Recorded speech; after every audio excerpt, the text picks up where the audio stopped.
Imagina só dedicar anos da sua vida a um único objetivo, chegar a um passo de realizar esse sonho e falhar. A história de hoje é sobre isso. É uma análise real de como uma reprovação na prova de residência médica, que parecia o fundo do poço, se tornou, na verdade, a maior virada de todas. Essa frase, gente, ela resume tudo. Esse sentimento de não ser suficiente, que simplesmente paralisa. Mas para a gente entender o peso disso, a gente precisa voltar um pouquinho no tempo, lá para o começo, quando a confiança estava lá no alto.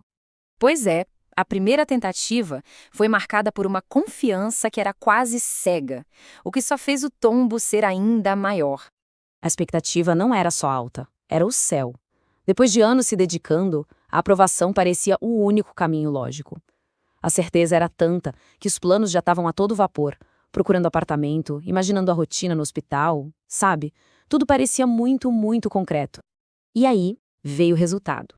A espera foi uma agonia. Ela atualizava a lista de chamada toda semana, naquela expectativa da lista rodar, do nome dela aparecer. Mas, depois de semanas de pura ansiedade, veio a confirmação. A vaga não seria dela. E o mais doído de tudo é isso aqui, ó. Ela ficou por uma pessoa. Uma única posição separava ela do sonho. Dá pra imaginar a dor que é chegar tão perto e mesmo assim não conseguir? O impacto de chegar tão perto e não passar foi, assim, devastador. E a situação ficou ainda pior, vendo os colegas seguindo em frente, enquanto ela tinha que lidar com aquela sensação de ter voltado para estaca zero. E esse slide aqui mostra perfeitamente o contraste. De um lado, o sonho, né? Comemorar com os amigos. Do outro, a realidade. Ter que deletar o Instagram para não sofrer vendo a felicidade deles. Era a vida que ela queria acontecendo para todo mundo menos para ela. E é importante a gente entender uma coisa. Essa decisão de se afastar das redes sociais não era uma estratégia de estudo. Era uma medida de autopreservação mesmo, para proteger a saúde mental, dar um passo para trás e conseguir processar tudo aquilo, sabe? Longe da pressão e da comparação constante. Mas toda grande história tem um ponto de virada. E nesse caso, ele veio pelo apoio de pessoas queridas e por uma mudança interna que transformou toda aquela dor num motor poderoso de mudança. Agora, o interessante aqui é o poder de uma frase simples.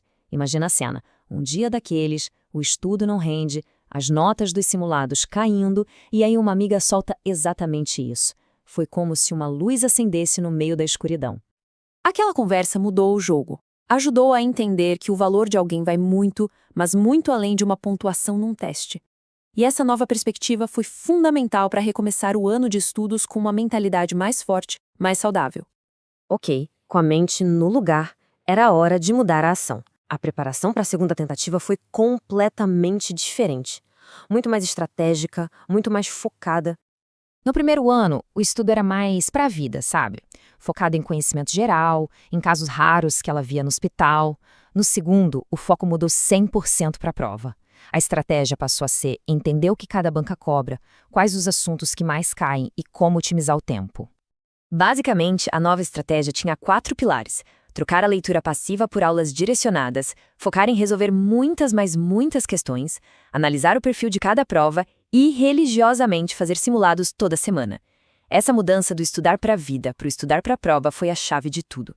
Se você, estudante, quer se preparar de verdade, entre agora em medicob.com.br, baixe o app e aproveita o maior banco de questões do Brasil, com provas anteriores de todas as instituições, questões comentadas, resumos práticos, aulas completas e flashcards prontos para revisar onde quiser. É sobre ter a ferramenta certa para construir uma estratégia vencedora. E com um ano de preparação intensa e estratégica, chegamos ao momento da verdade, o resultado da segunda tentativa. A tensão, claro, era máxima. Essa frase coloca a gente exatamente dentro daquele carro. No meio de uma viagem, a notícia chega. A lista saiu. A internet falhando, o computador demorando para ligar e um nervosismo tão grande que impedia até de digitar a própria senha. Quem nunca, né? E o resultado foi esse: 90. Uma nota que ela nunca, nem nos melhores dias de simulado em casa, tinha chegado perto. Foi um desempenho espetacular, fruto de toda aquela dedicação e, claro, da mudança de estratégia. Era aquele misto de choro com riso, sabe? Uma emoção tão grande que mal dava para processar. A sensação de gratidão, de alívio e a certeza de que cada hora de estudo, cada sacrifício tinha valido a pena. Uma recompensa que realmente não tem preço. E, no final das contas, essa jornada nos leva à lição mais profunda de todas: o papel que a falha teve nesse crescimento todo. Olhando para trás, ela afirma com toda a convicção: a vitória não teria o mesmo sabor se não tivesse vindo depois da derrota. A luta, a dificuldade, o esforço para se reerguer deram um significado completamente diferente para essa conquista. Aquele que parecia um ano perdido foi, na verdade, um ano de amadurecimento intenso. Ela entrou na residência com uma postura diferente, mais madura, mais questionadora, mais consciente. Uma profissional que a aprovação de primeira talvez não tivesse formado. E isso nos deixa com uma reflexão final, né?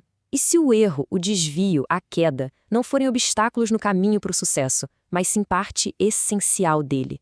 É uma pergunta para a gente guardar e pensar a respeito.